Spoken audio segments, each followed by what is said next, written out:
Assalamualaikum warahmatullahi wabarakatuh. Waalaikumsalam warahmatullahi wabarakatuh. Allahumma sholli ala Muhammad wa ali Muhammad. Allahumma sholli ala Muhammad wa ali Muhammad. Pertama-tama dan terutama marilah kita bersyukur kepada Allah Subhanahu wa taala yang mana telah memberikan kesempatan kepada kita semua sehingga kita diberikan waktu untuk melaksanakan semua yang diperintah Allah untuk kita. Ini dengan tidak memperpanjangkan waktu, ada pertanyaan yang datang dari Pak Idwar. Pak Idwar bertanya, bagaimana hukumnya menurut Allah, Ustaz, tentang infak wajib atau tidak? Itu satu. Yang kedua, kepada siapa infak itu wajib kita keluarkan? Yang ketiga, sebenarnya Yahya itu nama orang tua Ustaz. Masalah ini yang masalah pribadi saya, cukup saya akan jawab nanti sendiri. Itu ya. Yang ketiga, ada pertanyaan dari orang Arab. Ini. Ada pertanyaan orang Arab. Katanya yang bunyinya, manhum ahlul bait Nabi Muhammad sallallahu alaihi wasallam. Qul ara'aitum in kuntum ta'lamun. Jadi kalau dalam bahasa Indonesia, siapa yang sebenarnya yang dikatakan ahlul bait Nabi itu? Terangkanlah kalau betul-betul kamu tahu. Itu.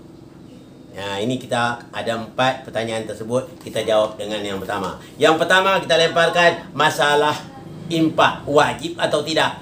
Pada kesempatan ini dipersilakan untuk Bapak ini untuk menyampaikan. A'udzubillahi minasyaitonir rajim. Bismillahirrahmanirrahim. Assalamualaikum warahmatullahi wabarakatuh. Waalaikumsalam warahmatullahi wabarakatuh. Alif lam mim zalikal kitabul la raiba fihi hudal muttaqin. Alladzina yuqimuna sholata wa mimma razaqnahum yunfiqun. Kalau menurut ayat ini, barak infak itu wajib. Sebab berhubungan dengan sholat. Ayat itu disetarakan sholat dan infak. Di situ menjelaskan wajib. Itulah yang dapat saya sampaikan. Mudah-mudahan ada manfaatnya juga. Assalamualaikum warahmatullahi wabarakatuh. Waalaikumsalam warahmatullahi wabarakatuh. Assalamualaikum warahmatullahi wabarakatuh. Waalaikumsalam warahmatullahi wabarakatuh. Kalau menurut dalam Al-Quran atau menurut dalam hukum fikih, infak itu ada 2 kategori. Yang pertama, ada yang mengatakan wajib, ada yang mengatakan sunnah. Kalaunya wajib, infak itu tentu setiap manusia wajib mengeluarkan infak.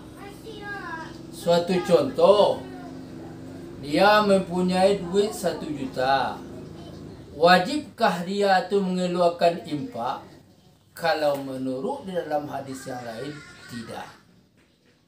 Sebenarnya kalau dia mengeluarkan itu ialah sunnah bagi Rasulullah sallallahu alaihi wasallam, tidak wajib.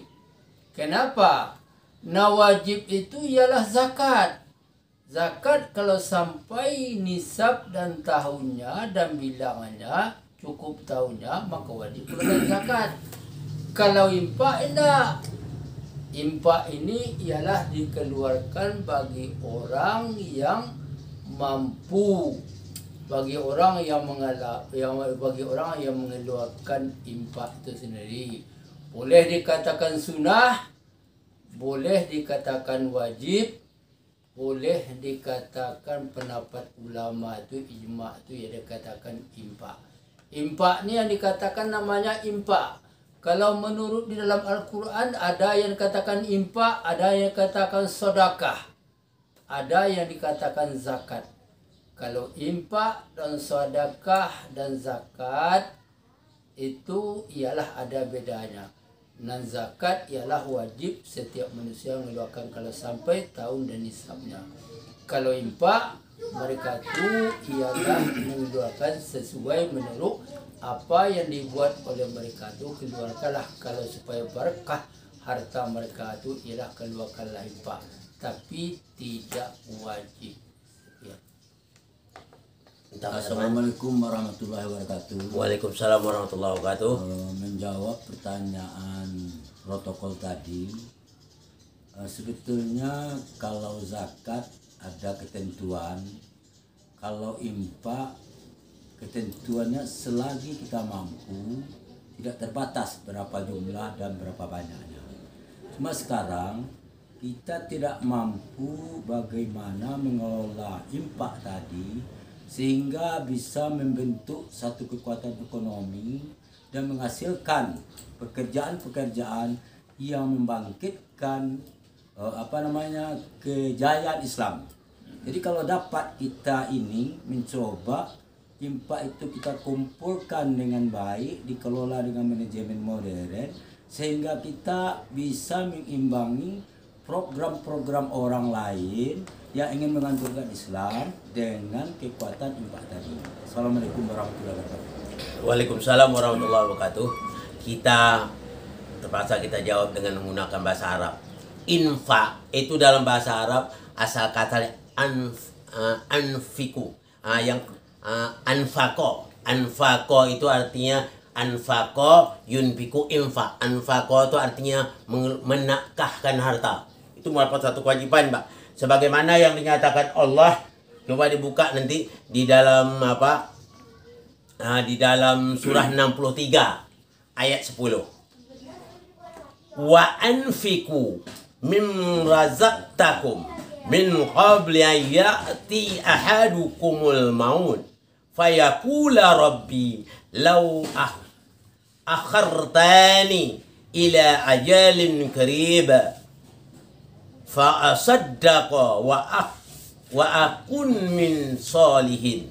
Itu boleh dari ini yang diarti nanti buka dalam surat 63. Kata Allah, impakkan rezeki yang nafkahkan rezeki apa-apa yang telah kami keluarkan kepada kamu sebelum datangnya maut.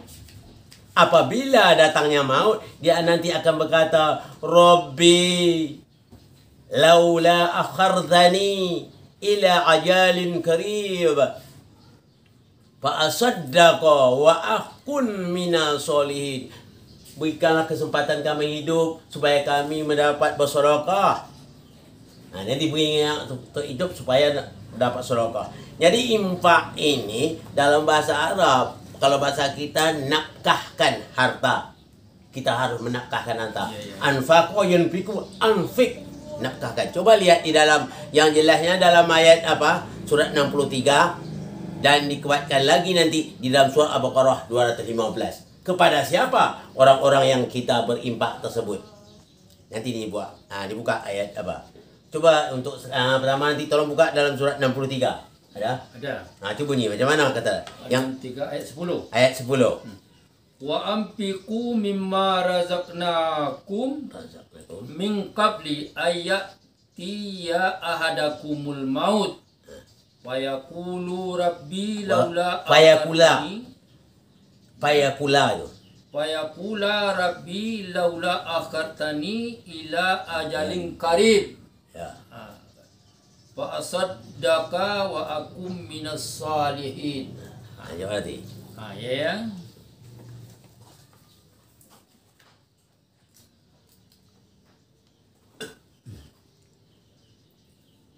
Dan impakkanlah sebagian dari apa yang telah kami berikan kepada kamu sebelum kematian datang, kepada Allah, kepada salah seorang di antara kamu, lalu dia berkata, menyesali, ya Tuhan, sekiranya Engkau berkenan menunda kematianku sedikit waktu lagi, maka aku dapat bersedekah dan aku akan termasuk orang-orang yang saleh. Jadi dalam infak itu anfaqo itu nafkah tu. Anfaqo yunfiqu anfik fil amalnya. Nafkahkanlah harta kamu, kata Allah. Dalam ayat berikut ada lagi Ustaz, dalam surah Al-Baqarah itu dinyatakan Allah wajib itu pertama kepada kedua orang ibu bapa, sudah ke ibu bapa, karib kerabat. Setelah itu baru anak yatim, yang berikutnya baru fakir miskin. Coba lihat dalam surah Al-Baqarah ayat 215. Itu yang utamanya. 215.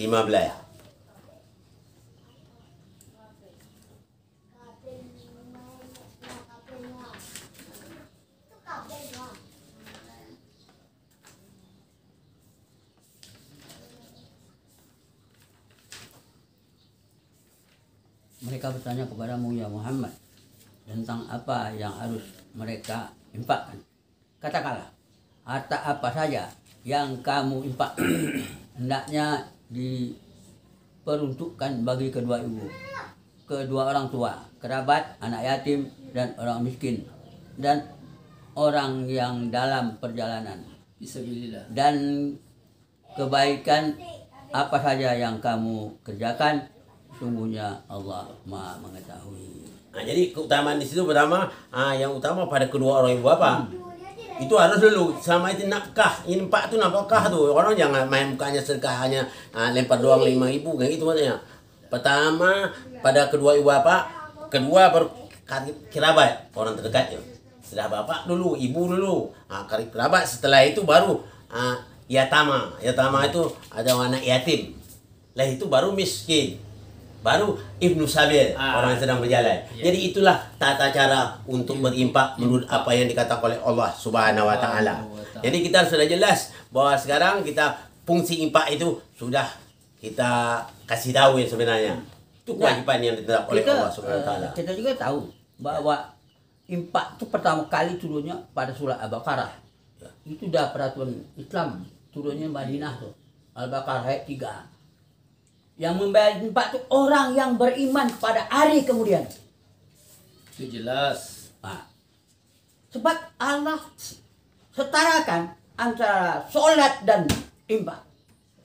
Setali. Sholat wajib, ya infak wajib. Dan, kan? Itulah nama kalau bahasa Arab nama hukum waw atap sejalan. Ati Allah, ati Rasul. Pakai waw atap itu adalah mutlak. Itu tak dapat diingatnya. Yang berikutnya ada pertanyaan dari orang Arab ini satu bagus itu. Dia mengatakan manhum ahlul bait Nabi Muhammad sallallahu alaihi wasallam. Artinya siapa yang sebenarnya keluarga Nabi itu. Itu yang memang dia berdasarkan pertanyaan surat 33 itu. Ayat 33. Innam apa katanya?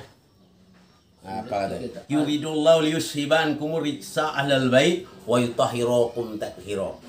Jadi kata ayat itu mengatakan Allah menginginkan mensucikan keluarga Rasul itu maksudnya. Itulah ahlul bait Nabi. Nah, siapa kata dia? Tak salah yang katakan keluarga Nabi yang berdasarkan konteks ayat tersebut. Ayat berapa tadi? 33. Jadi dia ditanya demikian. Jadi kalau kita jelas di sini, kita harus punya standar juga untuk menjawab. Ya. Jadi kalau saya menjawab, itu saya jawab sebenarnya ya. Itu kalau benar ayat Allah katakan juga waktu itu Rasulullah berdoa. Allahumma huwa la Allahumma ulai ahli. Kata Allah, ya Allah inilah ahliku, keluargaku. Itu katanya. Ini keluargaku. Siapa? Berdasarkan dalil apa? Ada dalilnya nama hadis kisah. Mengatakan itu yang pertama dikatakan. Kata Rasul yang dikata keluarganya Ali bin Abu Talib, Fatimah Zahra, Hasan Usain. Makanya orang Rasul mengatakan ada 4. Kalau dalam bahasa Arab itu arba'a rijal. Ada 4 orang. Itu kata ahlul bait ya.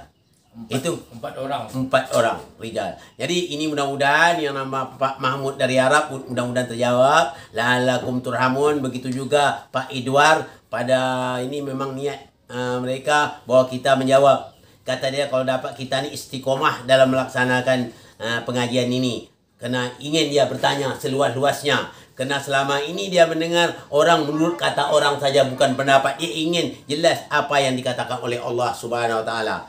Amin. Mudah-mudahan maupun Pak Idwar, Pak Mahmud mendapat rahmat dari Allah Subhanahu wa taala. Mohon maaf dari segala kekurangan. Wabillahi taufiq wal hidayah. Assalamualaikum warahmatullahi wabarakatuh.